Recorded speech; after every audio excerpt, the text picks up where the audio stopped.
सबसे पहले ट्रांजैक्शन कहाँ रिकॉर्ड की जाती है? ये तुम लोग मुझे बताते रहोगे, ये टॉपिक बड़ा आसान है। बुक्स ऑफ प्राइम एंट्री में ऐसा ही होता है। बुक्स ऑफ प्राइम एंट्री कितनी तरह की होती है हमारे पास? कौन कौन सी पढ़ी हुई है सबने? सेल डे बुक होती है। सेल्स डे बुक में क्या रिकॉर्ड करते हैं हम लोग? Credit sales. दूसरी क्या होती है हमारे पास? सेल्स रिटर्न डे बुक, उसमें क्या रिकॉर्ड करते हैं हम लोग? Credit sales return. तीसरी क्या होती है हमारे पास? परचेज डे बुक, उसमें क्या रिकॉर्ड करते हैं हम लोग? Credit purchases. चौथी क्या होती है हमारे पास? परचेज रिटर्न डे बुक, जिसमें क्रेडिट की परचेज रिटर्न रिकॉर्ड की जाती है। पांचवी बुक कौन सी होती है हमारे पास? कैश बुक, जिसमें कैश का आना और कैश का जाना। छठी कौन सी होती है? पैटी कैश बुक, जिसमें छोटे मोटे खर्चे। सातवीं कौन सी होती है? General journal. बोला जो उन 6 में कहीं पे नहीं आता उसका ठिकाना कहाँ पे? जनरल जर्नल में। इसका मतलब तुमने बोला बुक्स ऑफ प्राइम एंट्री में सबसे पहले रिकॉर्डिंग होती है, फिर लेजर में पोस्ट करते हो,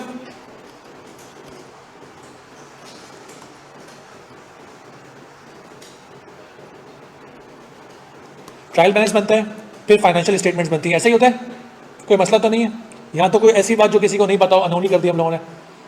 कोई मुश्किल बात तो नहीं की? फाइनेंशियल स्टेटमेंट में क्या क्या होता है? कितनी चीज़ें तुम लोगों ने पढ़ी हैं? अज्यूम करो ये फाइनेंशियल स्टेटमेंट की बुक है, इसमें क्या क्या होगा?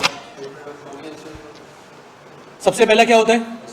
एसओसीआई। दूसरा एसओएफपी और statement of changes in equity. Number 4 cash flow statement और नंबर 5 डिस्क्लोजर नोट। सही है? हमारे लिए रेलेवेंट क्या है? स्टेटमेंट ऑफ फाइनेंशियल पोजीशन और एसओसीआई। बाकी चीज़ें तुम्हारे लिए रेलेवेंट नहीं है। सही है? पहली होती है एसओएफपी, दूसरी होती है एसओसीआई, ये रेलेवेंट है। एसओएफपी को एक और नाम भी देता हूं मैं, जिसको मैं कहता हूं बैलेंस शीट।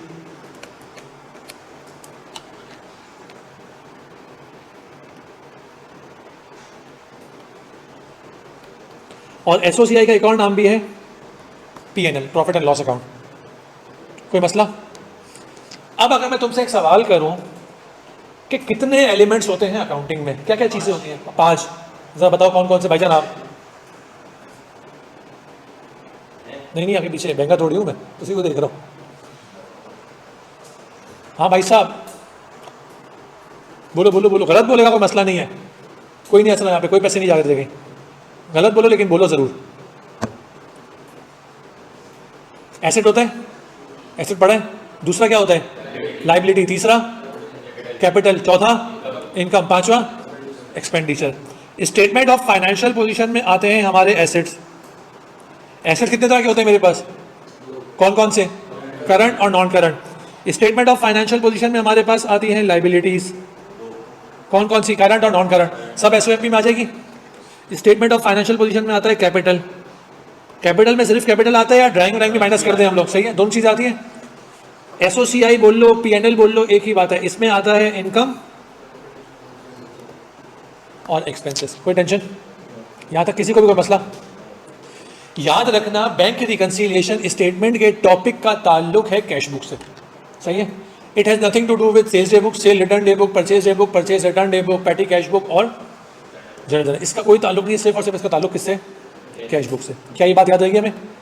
बीआरएस की पहली बात क्या है? इसका ताल्लुक क्या है? किससे? कैश बुक से।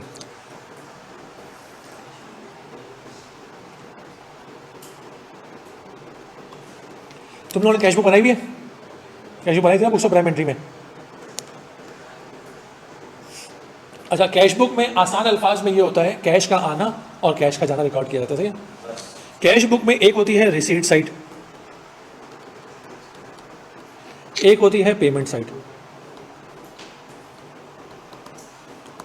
पैसा आया, बताओ कहां रिकॉर्ड करूंगा? रिसीट्स में, पेमेंट्स में? रिसीट में रिकॉर्ड करूंगा। और मेरे पास से पैसा गया, दुख हुआ, कहां रिकॉर्ड करूंगा? पेमेंट साइड पे रिकॉर्ड करूंगा। कोई मसला तो नहीं है? अब यहां पे रिसीट साइड पे एक कॉलम होता है डेट का। सही है?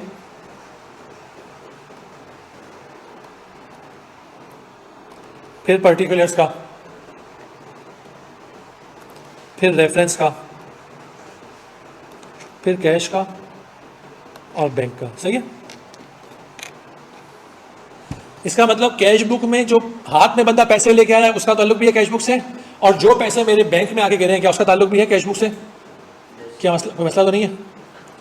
पेमेंट साइड पे भी सेम यही कॉलम्स होंगे, डेट, पर्टिकुलर्स, रेफरेंस, कैश और बैंक। सही है, यहाँ तक कोई मुश्किल? बैंक स्टेटमेंट का बीआरएस के टॉपिक का ताल्लुक कहाँ से, कौन सी बुक्स ऑफ प्राइमरी से? कैश बुक से। क्लियर हो गई बात, कोई टेंशन तो नहीं है हमें?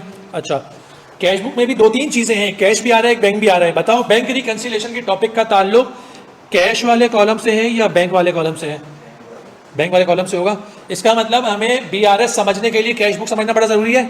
कैश बुक में भी कौन से वाला एरिया, कैश वाला कॉलम या बैंक वाला कॉलम? सही है।